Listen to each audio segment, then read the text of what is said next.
अगर किसी की पत्नी घर छोड़कर चली जाए तो क्या पति दूसरी शादी कर सकता है? आइए आपको बताते हैं। आदाब, नमस्कार। आप देख रहे हैं मंथन टुडे में हूं आपके साथ उस्मा।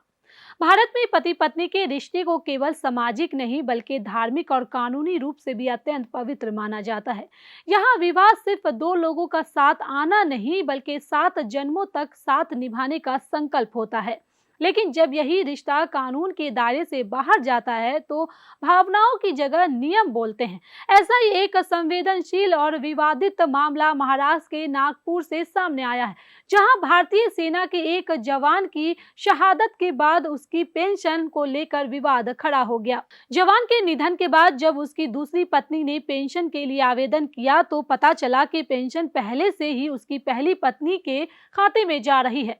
दूसरी पत्नी का दावा था कि जवान ने पहली पत्नी के लापता होने के बाद उससे विवाह किया था, इसलिए वह उसकी वैध पत्नी है और पेंशन की हकदार भी। यही सवाल उठता है कि क्या इस तरह की दूसरी शादी को कानून मान्यता देता है या नहीं। भारतीय कानून इस मामले में काफी सख्त है।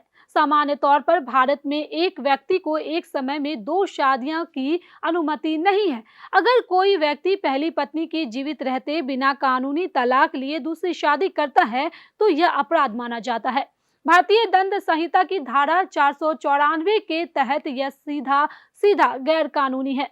केवल पत्नी को छोड़ देना, उससे अलग रहना या संपर्क खत्म कर देना तलाक नहीं माना जाता जब तक अदालत से विधिवत तलाक नहीं होता। पहली पत्नी कानूनी रूप से पत्नी ही रहती है और सरकार से मिलने वाली सभी सुविधाओं पर उसका अधिकार बना रहता है। हालांकि कानून एक विशेष परिस्थिति में छूट देता है।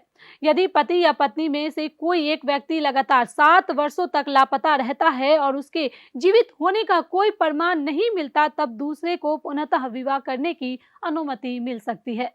लेकिन इसके लिए भी कानूनी प्रक्रिया और पर्याप्त सबूत जरूरी होते हैं। इस मामले में यह स्पष्ट नहीं है कि जवान ने पहली पत्नी के लापता होने के कितने समय बाद दूसरी शादी की थी और क्या उसने अदालत से कोई कानूनी अनुमति ली थी या नहीं। सबसे अहम बात यह है कि जवान ने अपने आधिकारिक दस्तावेजों में दूसरी पत्नी का नाम कभी अपडेट नहीं कराया। यही वजह है कि पेंशन पहली पत्नी के खाते में जाती रही। कानून विशेषज्ञ एडवोकेट माधुरी तिवारी के अनुसार हिंदू विवाह अधिनियम 1955 के तहत पहली पत्नी के जीवित रहते किया गया दूसरा विवाह वैध नहीं माना जाता। ऐसे में दूसरी पत्नी को पति की पेंशन या पारिवारिक लाभों पर कोई अधिकार नहीं मिलता। हाँ, अगर दूसरी शादी से कोई संतान पैदा हुई है और सरकारी दस्तावेजों में उस जवान का नाम पिता के रूप में दर्ज है तो वह संतान अपने पिता की स्वयं अर्जित संपत्ति में अधिकार मांग सकती है। लेकिन पेंशन जैसी सरकारी लाभों पर दूसरी पत्नी का कोई दावा कानूनी स्वीकार नहीं है। यह मामला एक बार फिर साबित करता है कि भावनाओं से पहले दस्तावेज और कानून की अहमियत होती है, खासकर तब जब सवाल अधिकारों और सरकारी लाभों का हो। तो चलिए फिलहाल इस खबर में बस इतना ही। देश दुनिया के ऐसे ही तमाम बड़ी खबरों के लिए बने रहे मंथन टुडे के साथ। साथ ही हमारे चैनल को लाइक करें, सब्सक्राइब करें, फॉलो करें और निष्पक्ष पत्रकारिता देखना है तो देखते रहे मंथन टुडे। बहुत बहुत शुक्रिया।